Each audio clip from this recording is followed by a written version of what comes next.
만들어진 모든 것, 무형의 것이든 유형의 것이든 거기에는 그것을 만든 사람의 실력과 성품과 기질이 들어가 있습니다. 유형의 것이란 이렇게 눈으로 볼 수 있는 것, 무형의 것이라는 것은 어떤 일을 추진하고 해가는 걸 말하는 거죠. 여러분이 보실 때는 저는 철저한 사람인 것 같습니까? 대충 하는 사람 같습니까? 그렇게 봐주시니 감사합니다.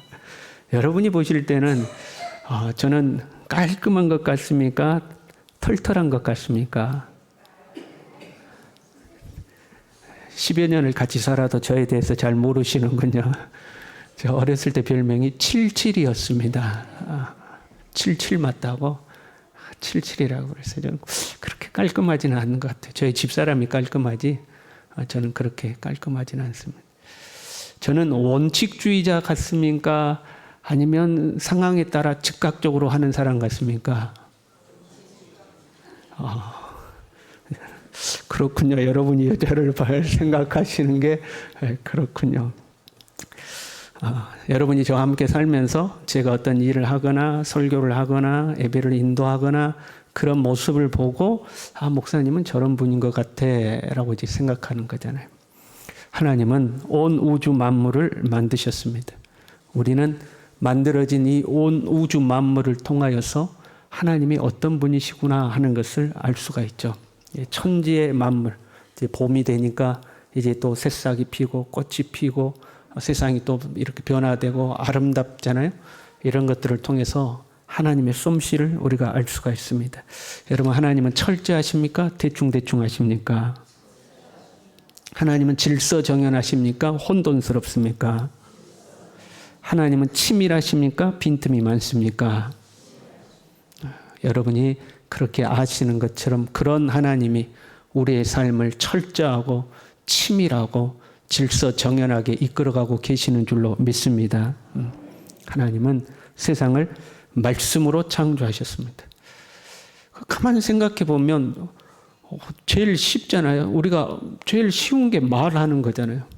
말씀으로 창조했으니까 어리석은 저의 생각으로는 하나님이 한마디로 다 만들어져라 그러면 순간 다 만들어지지 않겠어요? 그런데 하나님은 순서와 절차를 따라서 첫째 날은 빛을 만드시고 둘째 날은 궁창을 만드시고 셋째 날은 땅과 바다를 만드시고 순서와 절차를 따라서 만드신 거죠. 하나님의 역사에는 순서가 있고 절차가 있다 하는 거죠. 만약에 우리가 둘째 날 만들어진 세상을 바라보면서 이게 뭐야? 뭐 땅도 없고 바다도 없고 하늘만 딸랑 있고 이게 뭐야? 그러면 우리는 어리석은 자죠. 현재 하나님이 순서대로 일을 만들어 가시는데 우리는 그 둘째 날 역사만 보고서 실망하는 거죠. 이게 뭐냐고 하는 거죠. 우리 옆 사람과 인사하겠습니다. 하나님이 일하고 계십니다. 네. 우리의 인생에 지금 내가 살아가고 있는 날이 첫째 날인지 둘째 날인지 셋째 날인지는 모르지만 아직 완성은 안 된 거예요. 그러나 하나님은 지금 순서와 절차를 따라서 일하고 계시는 거죠. 그리고 이 하나님의 창조의 역사는 빛으로부터 시작했어요. 세상을 창조하시기 전의 상태가 땅이 혼돈하고 공허하며 흑암이 깊음 위에 있었다 이렇게 이야기해요. 땅이 혼돈하고 공허하며 흑암이 깊음 위에 있었어요. 그런데 그 혼돈을 질서를 바꾸시고 공허를 충만으로 바꾸시고 어둠을 흑암을 빛으로 바꾸신 거죠. 우리는 이것을 생각할 때 좀 순서를 이렇게 생각할 때가 있어요. 제일 먼저 여러분 혼돈을 해결했으면 좋겠어요? 공허를 해결했으면 좋겠어요? 어둠을 해결했으면 좋겠어요? 쉽게 말하면 마음에 위로를 줬으면 좋겠어요? 돈을 줬으면 좋겠어요? 솔직히 말해봐요. 마음은 슬퍼도 돈이 많으면 좋겠어요? 돈은 없어도 되니까 마음이 기뻤으면 좋겠어요? 나 같아도 좀 슬퍼도 돈 많으면 좋겠네. 우리는 그렇게 생각하는 거죠. 먼저는 공허를 충만으로 먼저 채워주시고 그 다음에 혼돈을 질서로 잡아주시고 그 다음에 빛을 주시고 이게 우리가 바라는 하나님의 순서죠. 그런데 하나님은 먼저 빛을 먼저 주셨어요. 어둠을 빛으로 먼저 밝히신 거죠. 이 하나님의 역사의 시작은 빛인 거죠. 이 빛은 우주에 존재하게 된 최초의 빛을 의미해요. 그러나 이 빛은 영적인 의미로 점점 발전해 가죠. 그래서 이 빛이란 참빛 대신 예수 그리스도, 이 세상에 오셔서 흑암의 권세 아래 있는 온 인류에게 구원의 빛을 비춰주신 예수 그리스도를 상징하고 있는 영적 의미를 지니게 되는 거죠. 보세요. 우리가 살다 보면 삶에 문제가 생겨요. 여러분 삶에 문제 찾아오잖아요. 그러면 내 삶이 혼돈스러워지고 내 삶이 공허해요. 그냥 사는 게 재미도 없고 허전하고 허탈하고 막 이제 공허가 찾아오는 거죠. 그때 흑암이 같이 찾아와요. 캄캄해서 앞길이 막막하고 이 자식을 쳐다봐도 아이고 어떻게 먹고 살까? 여기를 쳐다봐도 아이고 이제 앞길이 막막해지죠. 흑암이 찾아온 거예요. 여러분 특별히 우리의 마음 가운데 흑암이 찾아올 때에 우리는 긴장하고 경계해야 돼요. 우리의 삶에는 혼돈이 찾아올 수 있어요. 우리의 삶에는 뭔가 결핍이 찾아올 수 있어요. 그러나 그것이 어둠으로 연결되면 안 돼요. 왜냐하면 어둠은 사단의 권세이기 때문에 그래요. 사도행전 26장 18절에요. 어둠에서 빛으로 사탄의 권세에서 하나님께로 이렇게 표현하거든요. 같은 말을 반복하는 거예요. 그래서 어둠에서 빛으로 사탄의 권세에서 하나님께로. 어둠은 사탄의 권세를 말하는 거죠. 내 마음에 어둠이 찾아오면 안 돼요. 어둠이 찾아오면 안 돼. 어둠이 찾아오면 이거는 영적인 문제가 시작되는구나 하고 생각하시면 돼요. 그 어찌됐든 간에 삶이 혼돈해요, 공허해요, 어둠이 찾아와요. 그러면 우리는 이 문제를 어떻게 해결하려고 하냐면 제일 안 좋은 게 싸우는 거예요. 너 때문이야. 네가 그러니까 우리 집이 이렇지. 네가 그러니까 내가 힘들지. 네가 그러니까 그렇지. 이것을 책임 전가라고 그래요. 그런데 여러분 책임을 전가해가지고는 어떤 문제도 해결이 되지 않습니다. 오히려 공허가 커지고 혼돈이 커지고 어둠이 깊어질 뿐이죠. 우리의 삶의 문제는 예수 그리스도의 빛이 비칠 때 해결되는 줄로 믿습니다. 예수 그리스도의 빛이 비춰오면 문제가 해결되기 시작해요. 그게 이제 시작이는 거죠. 따라해 봅시다. 그렇구나. 거의 빛이 비친 거예요. 그렇구나. 이게 빛이 비친 거예요. 내가 혼란스럽고 공허하고 내 삶은 왜 이럴까 그랬는데 어느덧 내 마음에 빛이 찾아오면 그렇구나. 계획이 있으시구나. 뜻이 있으시구나. 하나님의 섭리가 있구나. 감사합니다. 센스가 이렇게 있으셔서. 이게 찾아오면 빛이 온 거예요. 그렇구나. 그렇구나. 하나님이 나를 버린 줄 알았는데, 하나님 나 외면한 줄 알았는데, 하나님 나 포기한 줄 알았는데, 그렇구나. 치밀하신 하나님, 계획이 있으신 하나님, 순서와 절차가 있으신 하나님이 내 인생을 이끌어가고 계시는구나. 그렇구나. 이 빛이 찾아오는 거죠. 이런 빛이 우리에게 비춰올 수 있기를 바랍니다. 그리고 그 예수 그리스도의 빛은 말씀으로 오셨죠. 하나님이 세상을 말씀으로 창조하셨습니다. 예수 그리스도 말씀이 육신이 되어 우리에게 찾아오신 분이죠. 그러니까 이 빛이 언제 비춰오냐면 물론 다른 어떤 우리가 일상을 살다가 성령의 감동에 의해서 그냥 이 빛이 비칠 때도 있지만 대부분은 말씀을 들을 때, 말씀을 읽을 때, 말씀을 묵상할 때에 이 빛이 비춰오는 거죠. 그렇구나. 하나님 이런 분이시구나. 하나님 이렇게 일하시는구나 하고 이게 와야 하는 거죠. 단순히 긍정적 사고를 말하는 게 아니에요. 모든 걸 긍정적으로 생각하라 하는 게 아니라 말씀에서 빛이 비춰오는 거죠. 내 안에 이 예수 그리스도의 빛이 왔어요. 참빛 대신 예수 그리스도가 내게 오셨습니다. 예수 그리스도의 말씀이 내 발의 등이요 내 길이 빛이 되어 우리는 살아갑니다. 그러면 우리 자신도 빛이 됩니다. 여러분 지금은 이제 도시광이라는 게 있어요. 가로등도 있고 어딜 가면 집집마다 불이 켜져 가지고 밤에도 환하잖아요. 우리 용수동을 와도요 밤에 돼도 가로등이 켜져 있고 그래가지고 그렇게 어둡지 않습니다. 그래서 캄캄한 밤이 되면 은하수가 보여야 돼요. 근데 여러분 은하수 본 적 있어요 없어요? 요즘은 은하수가 안 보여요. 제가 어렸을 때는 은하수가 보였거든요. 여러분들도 어렸을 때 은하수 다 봤죠? 용수동은 안 떴어요 은하수? 은하수가 보였어요. 예전 그 동요 중에 푸른 하늘 은하수, 말이 안 맞아. 캄캄한 밤에 은하수가 보이는데 푸른 하늘 은하수잖아요. 그만큼 은하수가 흔히 보였어요. 빛이 없었기 때문에. 그 캄캄한 밤이라고 생각해 봐요. 손을 내밀어도 내 손이 잘 안 보이는 그런 캄캄한 밤인데 어디선가 저 앞에 불빛이 보여. 빛이 보이는 거죠. 그러면 여기서 볼 때는 빛만 보이죠. 그런데 가까이 가서 보면 누군가가 그 불을 들고 있는 거죠. 그렇잖아요. 그 사람이 빛이 아니라 그 사람이 불을 들고 있으면 멀리 봤을 때 빛으로 보이는 거거든요. 우리 안에 예수 그리스도의 참빛이 오면 이 어둠의 세상 속에서 나는 사실 빛의 발광체는 아니야. 그러나 예수 그리스도의 빛이 내 안에 있기 때문에 어두운 가운데 있는 사람이 나를 볼 때 내가 빛으로 보여야 돼요. 우리 옆 사람과 인사합시다. 환하십니다. 지금 대신방 기간이어가지고 대신방을 다니잖아요. 우리 집사님 한 분이 저하고 대면하에 앉으니까 항상 해중석에 앉다가 저하고 이렇게 가까이 대면하고 앉아서 제 얼굴 보니까 검버섯이 핀 거야. 제가 검버섯이 이렇게 있거든요. 멀리서 볼 때는 환하시더니 가까이서 보니까 얼룩덜룩하다고. 다시 한번 인사합시다. 환하십니다. 마태복음 5장 14절에 너희는 세상의 빛이라. 그래서 내가 빛인 거죠. 에베소서 5장 8절에 너희가 전에는 어둠이더니 이제는 주 안에서 빛이라. 빛의 자녀들처럼 행하라. 여러분 우리가 빛이 된 줄로 믿습니다. 빛으로서 우리는 빛의 자녀들처럼 살아야 됩니다. 에베소서 5장 9절에 빛의 열매는 모든 착함과 의로움과 진실함에 있느니라 했습니다. 우리 따라합시다. 착하고 의롭고 진실하게 삽시다. 그게 빛의 자녀의 삶이에요. 착하고 의롭고 진실하게.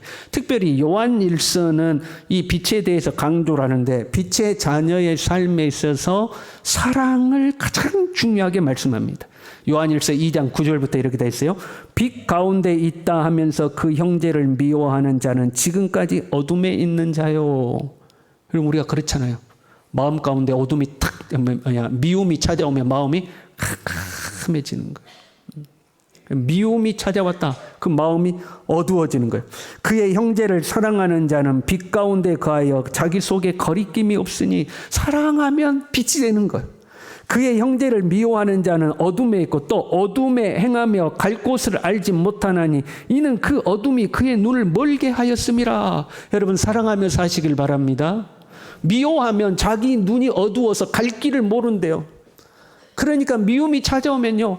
별거 아닌 것 때문에 대판 싸우는 거야. 사랑하며 살기에도 짧은 인생인데 별거 아닌 것 때문에 섭섭하다고 그러고 어떻게 그럴 수 있냐고 그러고 가족이 화목하고 사랑하고 더 잘 되는 길로 가는 것이 아니라 피차 멸망하는 길로 가는 거죠. 미워하면 어두워지는 거예요. 여러분 사랑하며 사시길 바랍니다. 우리 옆 사람에게 인사합시다. 저 좀 사랑해 주세요. 꼴배기 싫어 죽겠다고 하지 마시고 여러분 꼴배기 싫어 죽겠다고 하면 그 사람 안에 뭐가 이미 온 거예요? 어둠이다 이 말이에요. 캄캄해서 안 보이는 사람이에요.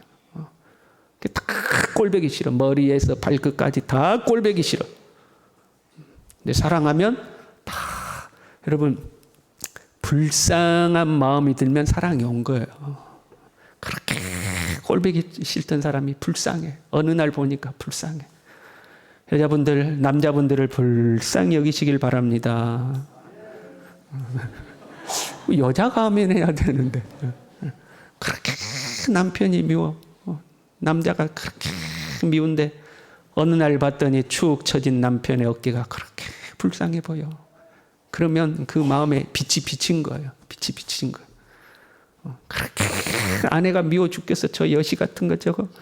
결혼하기 전에는 순한 토끼인 줄 알고 결혼했는데 한 10년 지났더니 발톱이 칵 나와가지고 천년 먹은 여우보다 더 무서워.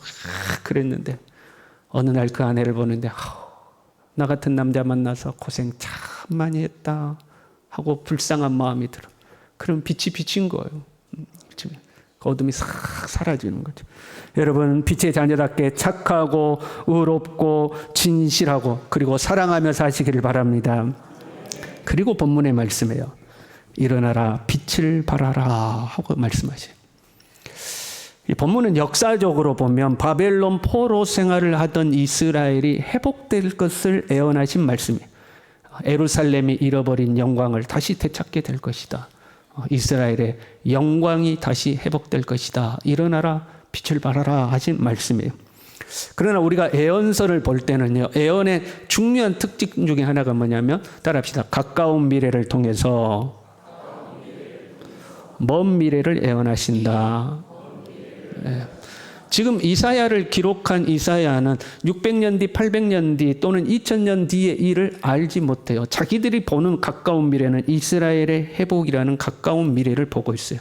그걸 보고 성령의 감동을 받아서 이 말씀을 기록한 거예요. 그러나 성령은 이사야가 보지 못한 먼 미래를 기록하도록 하신 거죠. 그 먼 미래란 무엇이냐? 지금 이사야 60장 전체를 읽어보면요, 이미 우리는 이사야가 살았던 시대, 예수님이 이 땅에 오셨던 시대에 또 지나서 2000년이나 더 지나서 역사를 살아왔잖아요. 그러면 60장 전체를 읽어보면 이것이 단순히 이스라엘만의 역사가 아니구나 하는 것을 알 수가 있어요. 3절에 보면 이스라엘을 통해서 나라들은 내 빛으로, 왕들은 빛으로 내 광명으로 나아오리라 하는데, 이스라엘 역사 속에 이런 일들이 이루어지지 않아요. 이방 나라가 이스라엘로 돌아온다, 이런 일이 없는 거죠. 이것은 언제 이루어지느냐? 신약에 가면 이루어져요. 베드로전서 2장 9절부터 보면요, 그러나 너희는 택하신 족속이요 왕 같은 제사장들이요 거룩한 나라에 그의 소유된 백성이다 말씀하시면서 10절에 이렇게 얘기해요. 너희가 전에는 백성이 아니더니 이제는 하나님의 백성이요. 너희는 이방인이었다, 언약의 백성이 아니었다. 그러나 이제는 하나님의 백성이 되었다. 전에는 국류를 얻지 못하더니 이제는 국류를 얻은 자가 되었다 하고 말씀하셔요. 그러니까 빛이 일어나라, 빛이 이르렀다, 내 빛이 이르렀다 하는 이 빛은 역사적으로 보면 이스라엘의 회복을 이야기하지만 좀 더 먼 미래를 바라보면 참빛 대신 예수 그리스도가 빛으로 오실 것을 예언하고 있는 거죠. 그리고 일어나 빛을 발해야 되는 존재들은 그 참빛 대신 예수 그리스도의 빛을 받아들인 오늘날 우리들, 공동체로 말하면 교회가 일어나 빛을 발해야 된다. 예수 그리스도를 구주로 영접한 우리 한 사람 한 사람이 빛을 발해야 된다라고 적용이 되는 거죠. 그리고 이것은 좀 더 먼 미래로 가면 종말론적 의미를 가지고 있어요. 이사야 60장 19절 20절에 이런 말씀이 나와요. 다시는 낮에 해가 내 빛이 되지 아니하며 달도 내게 빛을 비추지 않을 것이요 오직 여호와가 내게 영원한 빛이 되며 내 하나님이 내 영광이 되리니 다시는 내 해가 지지 아니하며 내 달이 물러가지 아니할 것은 여호와가 내 영원한 빛이 되고 내 슬픔의 날이 끝날 것임이라. 낮의 해가 아니요 밤의 달이 아니요 하나님이 너의 영원한 빛이 될 것이다 하는 말씀인데, 이 말씀은 어디에 나오냐면 계시록 21장 23절부터 나와요. 그 성은 해나 달의 비침이 쓸데없으니 이는 하나님의 영광이 비치고 어린 양이 그 등불이 되심이라. 만국이 그 빛 가운데로 다니고 땅의 왕들이 자기 영광을 가지고 그리로 들어가리라. 낮에 성문을 도무지 닫지 아니하리니 거기는 밤이 없음이라. 이사야 60장 11절에도 내 성문이 항상 열려 있을 것이다. 그러니까 종말론적 의미까지, 더 먼 미래까지 있는 거죠. 그러니까 여호와의 빛이 임한다는 것은 궁극적으로 이루어질 하나님의 나라를 의미하고 있다는 것을 알 수가 있는 거죠. 우리는 지금 이사야가 예언했던 말씀과 종말에 이루어질 하나님의 나라의 중간 과정 속에 살고 있죠. 그러나 우리도 지금 예수 그리스도의 빛을 받은 자들로서 이 빛을 발해야 하는 줄로 믿습니다. 일어나라, 빛을 발하라. 너만 빛을 받는 것이 아니라 네가 너의 삶에서 빛을 발하고 살아라 하는 거죠. 우리 따라합시다. 나는 빛이다. 나는 빛을 비추려고 왔다. 우리는 빛으로 사는 거예요. 2절에요. 보라, 어둠이 땅을 덮을 것이며 캄캄함이 만민을 가리려며. 여러분, 어둠이 우리의 삶의 영역에 찾아오는 거예요. 어둠이 모든 사람에게 찾아올 때가 있어요. 그 어떤 사람도 자유롭지 못해요. 살다 보면 기쁜 날이 있는가 하면 슬픈 날이 있어요. 형통한 날이 있는가 하면 불통한 날이 있어요. 소망이 이루어지는 날이 있는가 하면 소망이 꺾이는 날도 있어요. 그래서 모든 사람에게 어둠이 찾아와요. 그러나 그때 어떻게 하라고요? 일어나 빛을 발하라 하는 거예요. 네가 빛이 되어라 하는 거예요. 예수 그리스도가 너에게 빛을 비췄던 것처럼 너도 일어나 빛을 발하라 하는 거죠. 여러분이 퇴근하고 하루 일과를 마치고 집에 딱 들어갔어요. 딱 느껴질 때가 있죠. 여러분 집에 딱 현관문을 열고 들어갔는데 집안 분위기가 쎄할 때 있죠. 쎄할 때가 있어요. 그 느껴질 때가 있어요. 집안에 어둠이 탁 깔려서 뭔가 차가운 기류가 싹 흘러. 그러면 문을 슬그머니 닫고 뒤돌아서 에이 이놈의 집구석 진짜 그렇게 나가지 마시고 그때 나는 빛이다. 나는 빛을 비추러 이곳에 왔다. 따라합시다. 나는 빛이다. 나는 빛을 비추러 왔다. 그 가정에 내가 빛이 되어 싹 들어가는 거죠. 오랜만에 친구를 만났어요. 그랬더니 친구를 만났더니 어둠이 쫙 덮었어요. 인생이 막막하고 캄캄한 일들이 쫙 깔린 거죠. 여러분 다른 사람들의 힘든 이야기를 들어주는 것이 결코 쉽지 않습니다. 그렇잖아요. 좋은 이야기 나누면요 같이 기분이 좋아. 근데 안 좋은 이야기 나누면요 같이 기분이 안 좋아. 자기는 힘들어서 하는 말이지만 자기의 감정적 쓰레기를 나한테 다 던져주고 가거든요. 그러니까 그런 어둠 속에 있는 사람들의 이야기를 들으면 나도 같이 어두워질 때가 있어요. 그때 여러분 외치십시오. 나는 빛이다. 나는 빛을 비추러 왔다. 물론 속으로 외치세요. 친구가 우울해하고 있는데 나는 빛이다 그러시면 큰일 나고 마음속으로 나는 빛이다. 나는 빛을 비추러 왔다 하는 거죠. 어떻게 빛을 비출 것인가? 여러분 하나님이 세상을 창조하실 때에 빛을 어떻게 만드셨어요? 말씀으로 하셨어요. 빛이 있으라 할 때에 빛이 있었어요. 참빛 되시는 예수 그리스도 말씀이시죠. 말씀이 육신이 되어 우리에게 빛으로 오시는 거예요. 그러니까 우리도 빛을 비출 때는 말로써 빛을 비추는 거예요. 하나님의 말에 권세가 있었던 것처럼 하나님의 형상을 따라 지음받은 우리의 말에도 권세가 있는 거예요. 살아있는 거예요. 그래서 누구를 만나든지 빛이 되는 언어를 사용해야 돼요. 우리 따라합시다. 괜찮습니다. 소망이 있습니다. 하나님이 도와주실 것입니다. 다 잘 될 것입니다. 올해 날씨가 좀 그래요. 갑자기 더워져. 그러니까 꽃이 다 같이 펴. 여러분 꽃이 막 만발하니까 좋아요, 안 좋아요? 저는 걱정이요. 우리 교회 장로님들 벌 농사하는데 꽃이 순차적으로 피어야 꿀을 많이 탈 텐데 이렇게 꽃이 한꺼번에 피어갔다가 한꺼번에 져버리면 벌 농사가 어렵잖아요. 그래서 저는 봄에 항상 날씨와 꽃 피는 시기를 신경을 써요. 내가 벌 농사하는 것도 아닌데 하고 막 염려가 돼요. 올해는 날씨가 이렇게 꽃이 한꺼번에 피면 큰일 났다. 벌 농사 어떻게 할까? 여러분 교회에서 믿음 제일 없는 사람이 누군지 알아요? 목사가 믿음이 제일 없어. 성도들한테 염려하지 마십시오. 하나님이 도와주실 것입니다. 이러고서 어떡하냐. 이거 날씨가 이래갖고 어떡하냐. 우리 임지옥 장로님한테 장로님 올해 날씨가 이래서 어떡합니까? 작년에도 벌이 흉년이었거든요. 그래서 장로님 흉년이어서 어떡합니까? 우리 장로님 항상 하는 말씀. 좋습니다. 하나님이 다 먹을 거 알아서 주십니다. 따라합시다. 좋습니다.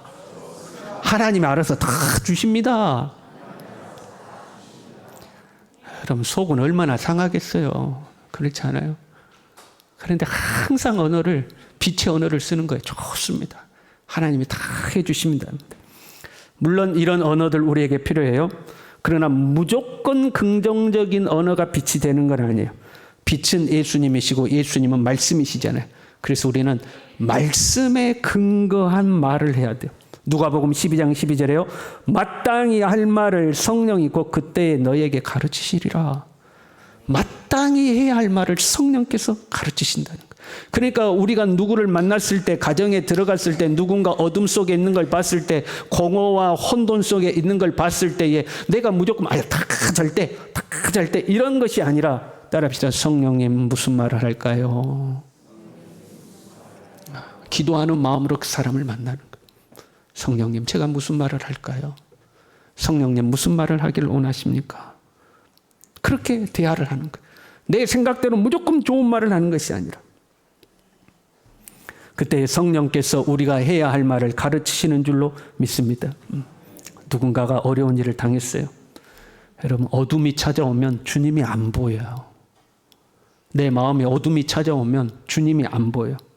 빛이 비치면 어떻게 되죠? 하나님의 영광이 보여요. 하나님의 영광을 보니 독생자의 영광이요 은혜와 진리가 충만하더라. 그러니까 빛이 비치면 내 삶이 혼돈하고 공허한 것 같아도 그 배후에서 첫째 날, 둘째 날, 셋째 날, 넷째 날 일하시는 하나님의 영광이 보이는 거예요. 하나님의 은혜와 진리가 충만하게 보이는 거예요. 그런데 그 빛이 없고 어둠이 찾아오면 모든 것이 막막한 거예요. 공허한 거예요. 그런 사람을 만났어요. 대화를 합니다. 그 사람과 대화를 나누면서 나는 속으로 주님 앞에 기도를 하는 거죠. 주님, 내가 무슨 말을 할까요? 주님, 무슨 말을 하길 원하십니까? 하고 기도하는 마음으로 대화를 하는 거예요.